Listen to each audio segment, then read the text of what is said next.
Everything for Lynn being Lynn. Yeah, hi guys, it's the Real and Raw Show. I'm Lynn Serrano. I'm Brian. What I was gonna say is not what actually was gonna come out because I saw the live button. So yeah, had to clean it up. Yeah, I said to Brian before I start, remember, Lynn's gonna be Lynn. So I'm you're like, like, what's what? that supposed to mean? Well, you know what that's gonna mean here in a minute. You're like, oh Hey, yeah. there's always room to discover what that is. So Well, welcome everybody. I think you saw in the announcement we have somebody coming on, a Miss Mary Kay. So what I wanted to do was do a little intro for her. That's what I want to do.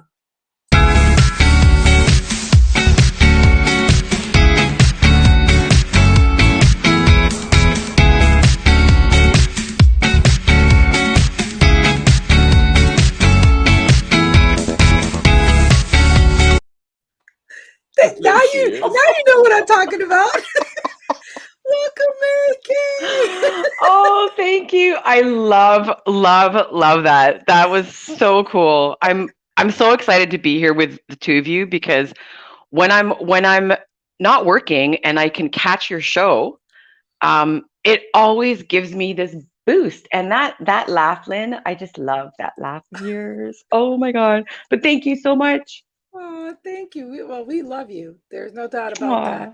And so, yeah, I was like, I didn't have time to tell Brian that I actually went ahead and I gotta make sure I I didn't have time, Brian, to tell him I did an intro for you. So that's why I said to him, he calls it Guys. That's normal Lynn. I mean, come on now. If she was scripted, I would have to wonder if she's feeling well. Oh.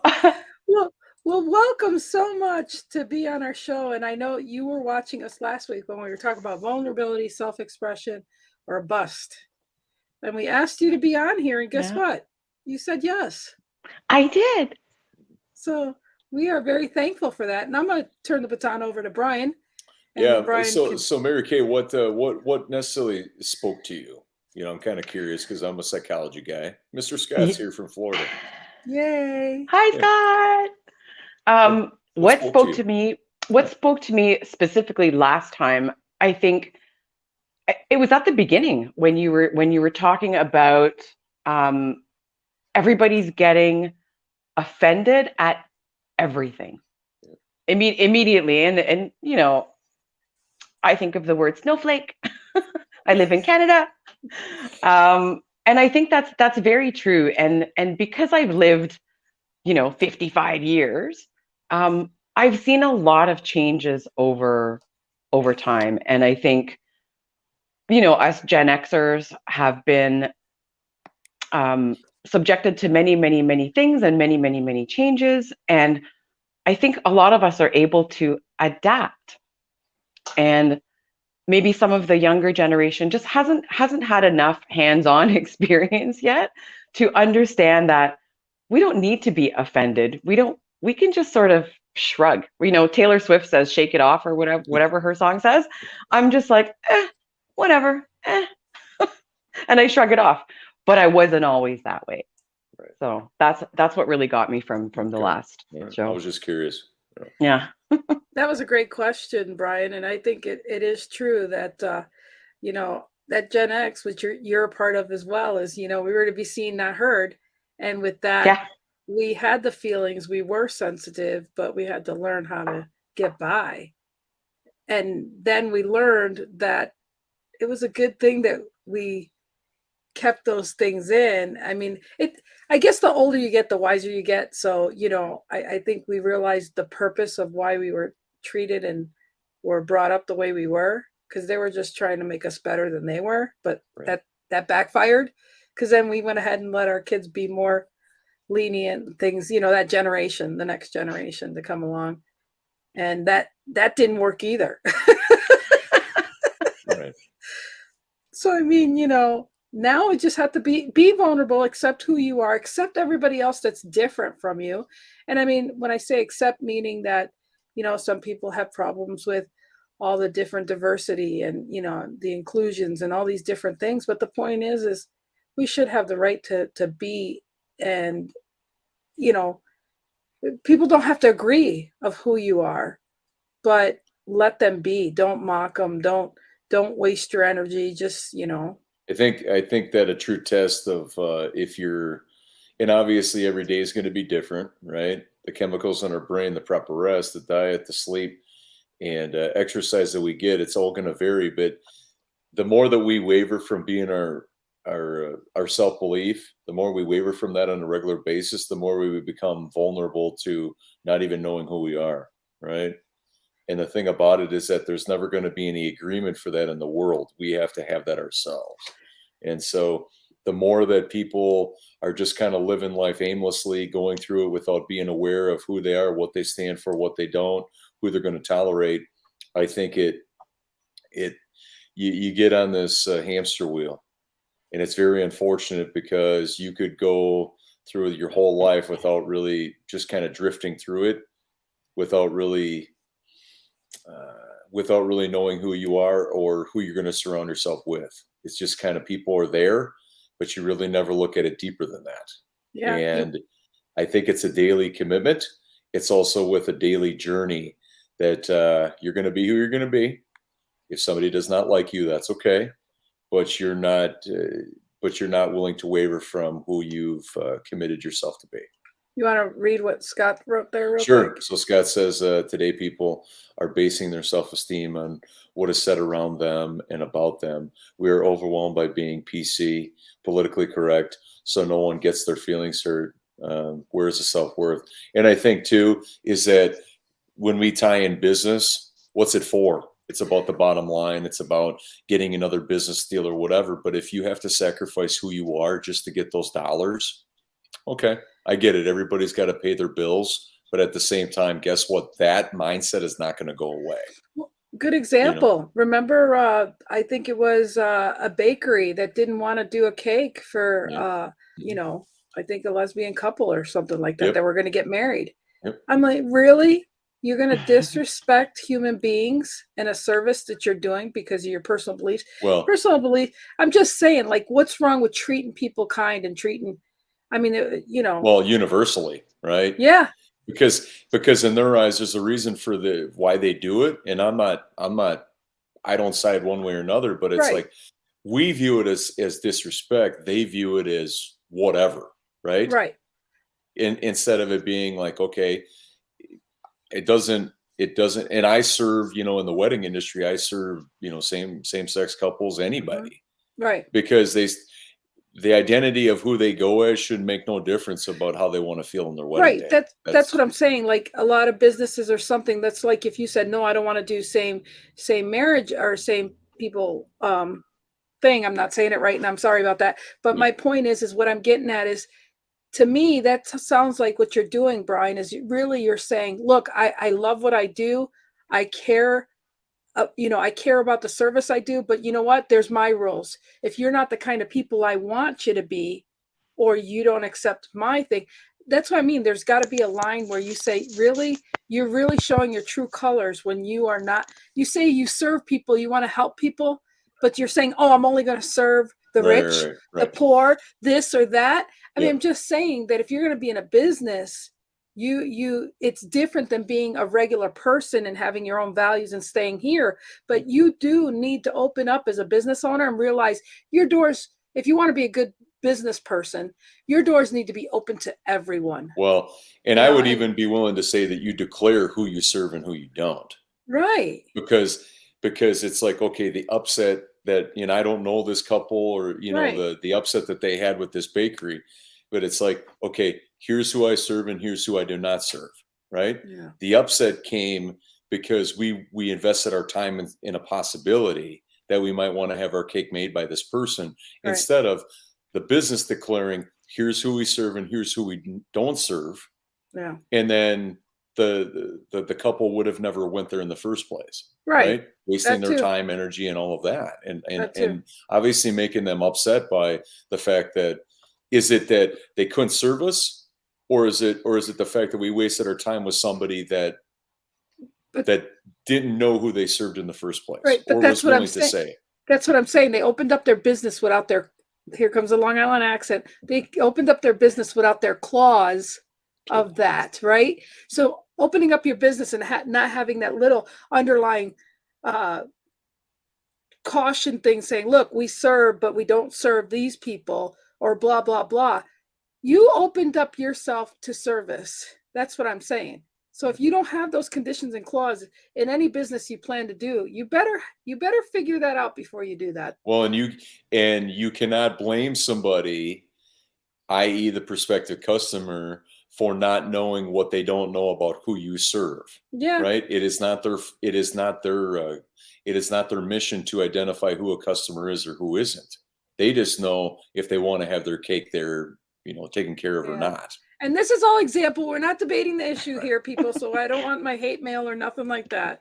So, go ahead. I don't own anything for you to sue, but all the point is just as an example. And as far as business and knowing that, there's a vulnerability to say, I'm Christian based. This is what my Bible, or, different things. I mean, you can express yourself as a business owner, but express yourself and stay there, and here we go. Well said, Mr. Kelm. Yep. Mr. Kelm. You can call me Brian. It's okay, Scott.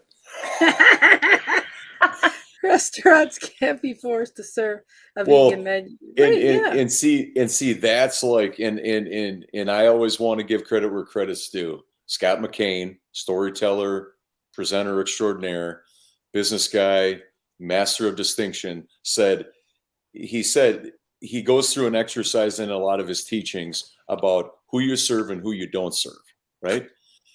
Now, from my understanding of businesses and people that I've studied and observed, most business owners do not fulfill upon, in my opinion, it's a project, it's an ongoing thing. But what happens is that they don't look at who their customer is not, because that'll open up for everybody that is, for whatever reason. It might look dark, it might be negative, but it's like all of the upset that happens in business is from, in my opinion, now this is just my opinion, from people you should not be working with. But you haven't put your ground rules, you haven't desensitized yourself to whatever those manifestations are, right?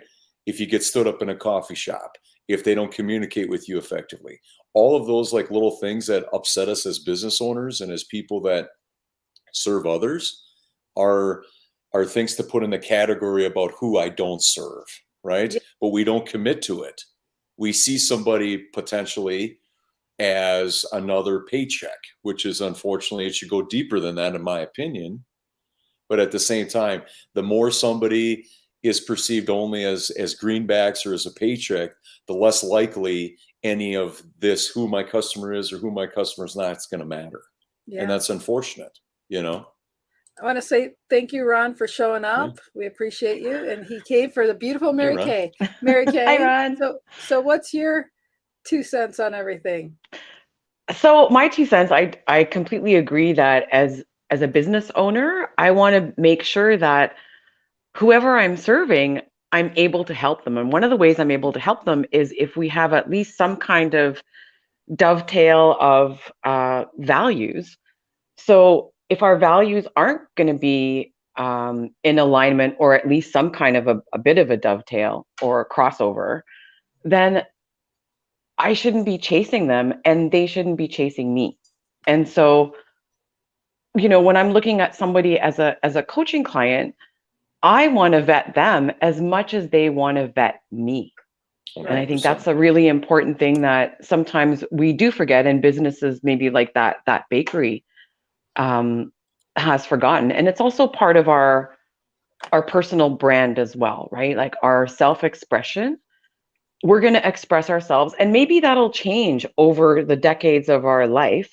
In my 20s, I was kind of like this and people saw me like this.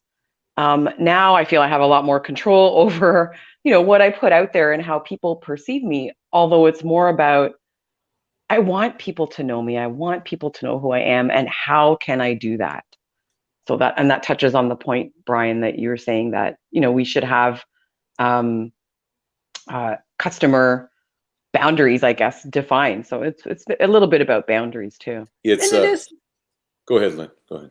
No, I just was going to say, I think it's funny because why would, if you're the paying customer, why would you go see Brian or you and say, gosh, I just don't click with them? Yeah. Why would I want to give you the money? I mean, like, they're showing me that they're not clicking with me. Why would I want to give them the money? And so, but then yet, then the sad thing is it's not, it's my fault if I'm going to force myself to say, Brian, but you're going to do my wedding. Why do I want to do that? I mean, why put yourself through that? And yet people, Brian, but you did 10 of my friends' weddings and you need to do mine. But there were fits, you weren't. I mean, it's really. I was thinking about it as Mary Kay was talking, that when you sacrifice your recipe or your process, that's when you fall victim to accepting whatever comes, and then the riffraff, the friction. It butts heads 100% with your ideal customer of somebody that it's a great experience. Everybody wants to be guided. They trust your expertise. They trust the process, or they have a problem with everything. And then you wonder why there's friction is because you took shortcuts. Yes. You did not run this prospective customer through a system or a set of feelings or whatever it might be to make sure that they were, that you could help them.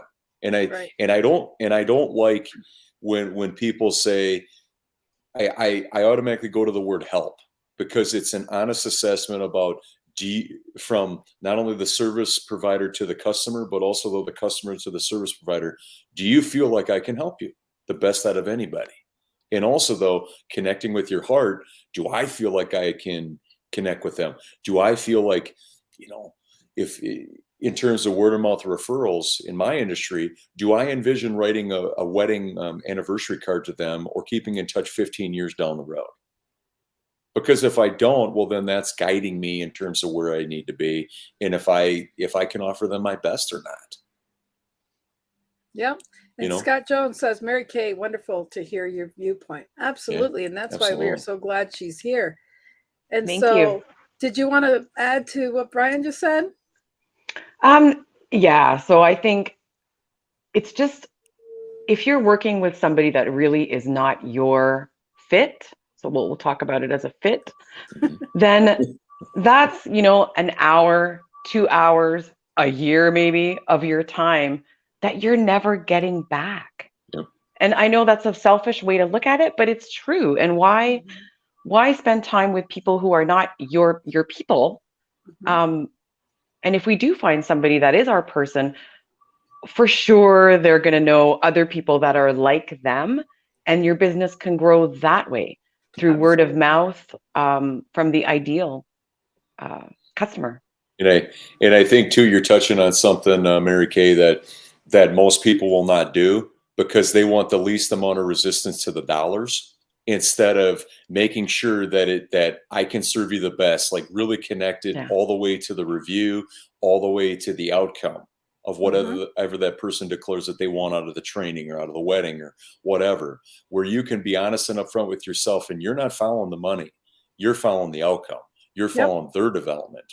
And I think that one of the most humbling things that can ever be said to a customer in a very civil, calm, friendly way, I don't know if I'm the right person for you. Right. And yet people say, I knew I shouldn't have hired Brian or Mary Kay or Lynn or whatever. If you knew that, why aren't you following your freaking instinct? That's why you have everybody has intuition, people. And that's one thing that gets me is like, okay, so when did you figure out this was going to be bad? Since the beginning. Okay, then whose fault is it? Listen to yourself. Listen. If it doesn't start well, it's never going to end well. No, exactly. And that's the huge point I'm saying here. Let's be vulnerable and admit, I was right, or I was wrong, and I knew this wasn't going to.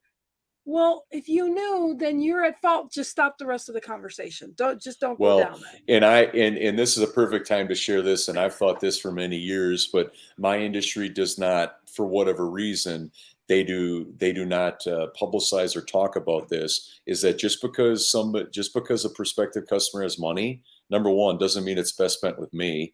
Number two, is that it seems like, and maybe in your industries, but it's like, just because they're the prospective customer does not mean that you don't, it's like, well, I have money and I'm looking to spend it, but also though I have my credibility and reputation to uphold, right? So I'm interviewing you as much as you're interviewing me. Yeah. And I think that interview from the seller to the buyer perspective is missing.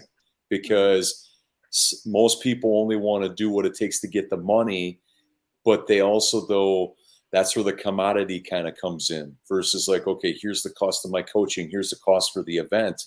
You know what I mean? So they almost like sacrifice their own identity to get those dollars, but without a thought of like, okay, my differentiation is X.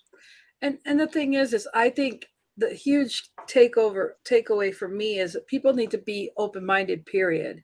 Yep. Okay, you may not like the way they dress, you may not like their accent, you may not like these few things, but if they have something of value that you really seen, like you've been to 10 of Brian's weddings and you're like, he might be quirky, let me open up and see if I can, what is it about him? Get over your initial thoughts on what that whole thing is that you perceive, and give it a second try to figure out if you can see it from a different lens. Yep. People don't do that either, because then later they go talk to somebody else. Well, I didn't get it. Well, and they're like, well, did you know that, he went through this, or he's this guy that did this or that? And they're like, wow, I didn't know that.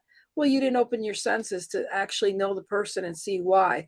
So in other words, it's like if somebody tells you to see a movie and they're like, and you think that, whatever, and you go see the movie and you're like, oh, now I get what the sense of what they like, why they like it or that. Or you may disagree and say, okay, they have a different viewpoint. But when people are opening up to show you who they are, they're telling you who they are. It's your damn fault when you don't see it. Right. Well, and I also think too is that, and I've said this for many years, and I don't get a lot of inquiries anymore from people that haven't seen of me or heard of me, and I've created that over 30 years, right? It's like at every wedding, there's always at least one couple in the audience, is what the statistics say. But it's like, why would I want to go right to social media or something like that of somebody that has no experience, right? Yeah. But here's the thing, I can't help somebody that doesn't want to be helped. They have to show some engagement. They have to show some involvement. Mhm. It's like, hey, even if you want me to plan your wedding from A to Z and the outcome, I still need to know what's going on in here. Yeah. That I cannot do without you being involved. That's what we're talking about, the vulnerability, self-expression, or bust. I mean, if you're sincerely open to the customer or the guest or whoever and anything, you can pair yourself up better by being first honest to yourself of what you want and what you don't want. And we don't have that. Instead, we think we have to give a package deal or take this or take that without ever asking questions. And that's where we all falter, is not asking the questions for us to make, having the good questions, asking the questions that'll make a definitive outcome for you. Well, and I'm a huge fan of challenging prospective customers, not from a standpoint of friction, but from a standpoint of creating something that they never knew was possible for their day.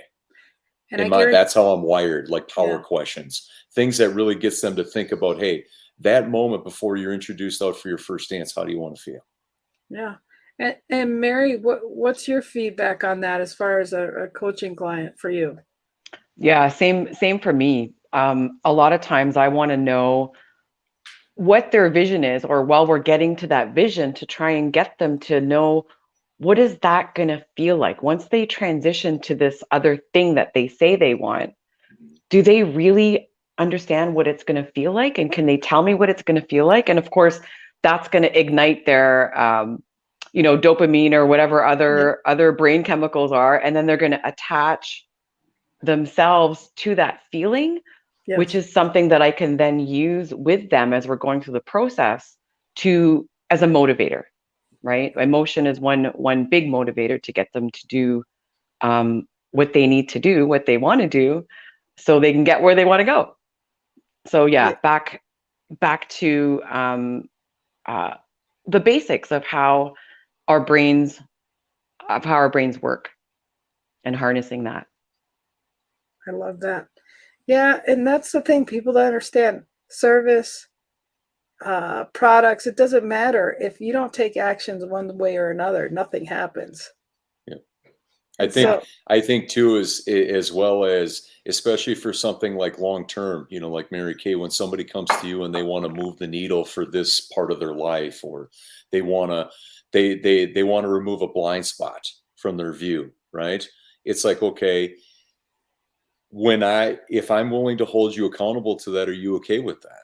where I'm going to Yeah. fulfill upon everything I'm going to do as your coach, but also though, are you willing to do everything that it's going to take? That's going to be uncomfortable.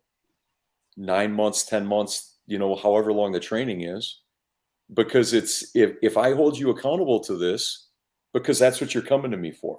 You're coming to me Yep. to move this needle. It's going to take me and you working together, but are you ready for that? Where I'm going to challenge you. I might make you feel uncomfortable, but you're coming to me right now with the emotion where it's at. Are you okay with me pushing you to get to where you want to be?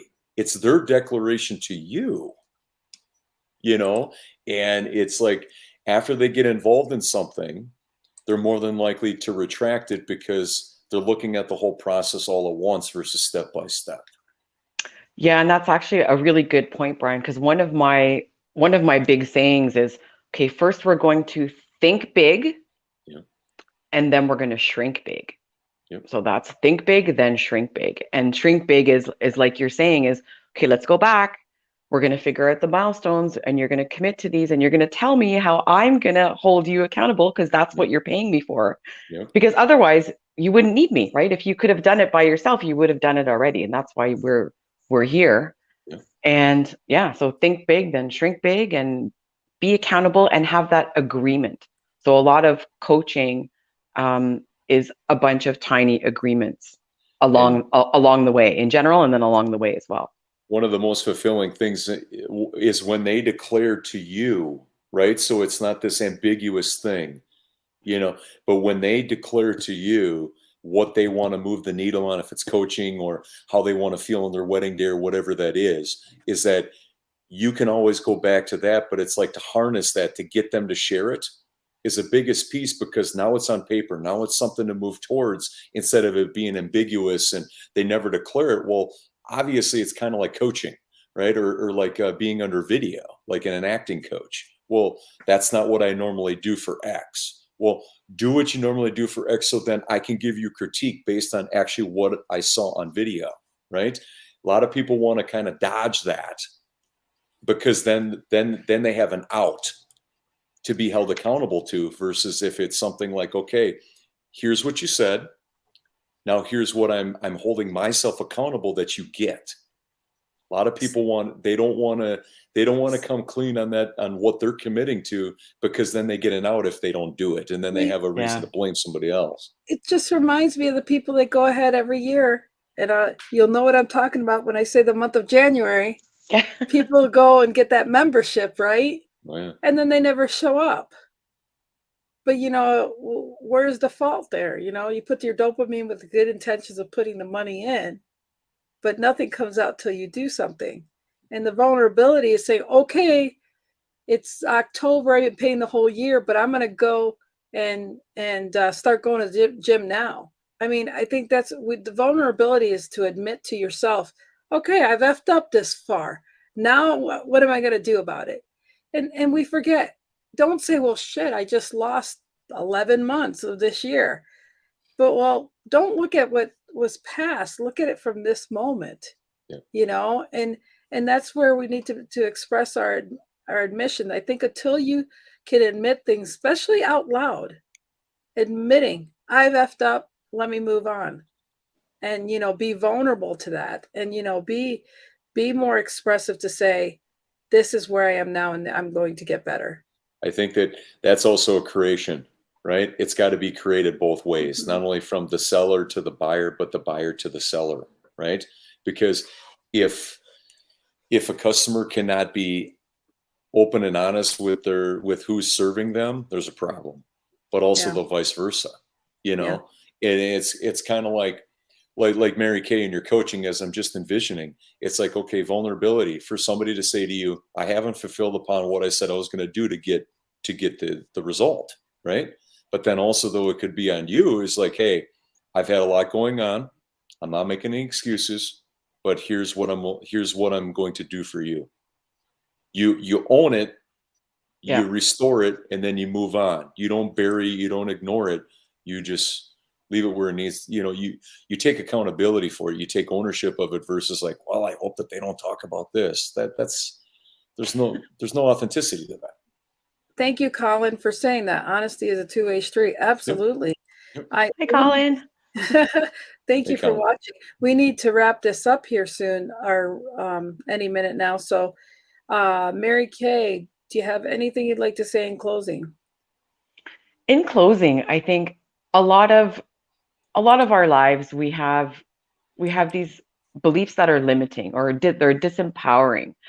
And I posted something a little while ago about the things that we worry about, and it's like 91% of the things that we worry about, according to a Penn State study, 91% of the things we worry about are never going to happen. Yeah. So we're wasting precious mental, emotional, physical energy sometimes on worrying. And I think a lot of times, because I can get into the worry spiral too, I've got my own techniques, and then all of a sudden I'm like, oh, I'm worrying about all this stuff. But then I always ask myself the question, okay, is that true? Is it like, what are the chances really? And what are the chances of it not happening? And how about I create another scenario opposite to that one? So I think, just having some recognition in yourself of when you're actually worrying about something that is probably never going to happen is beneficial. I love that.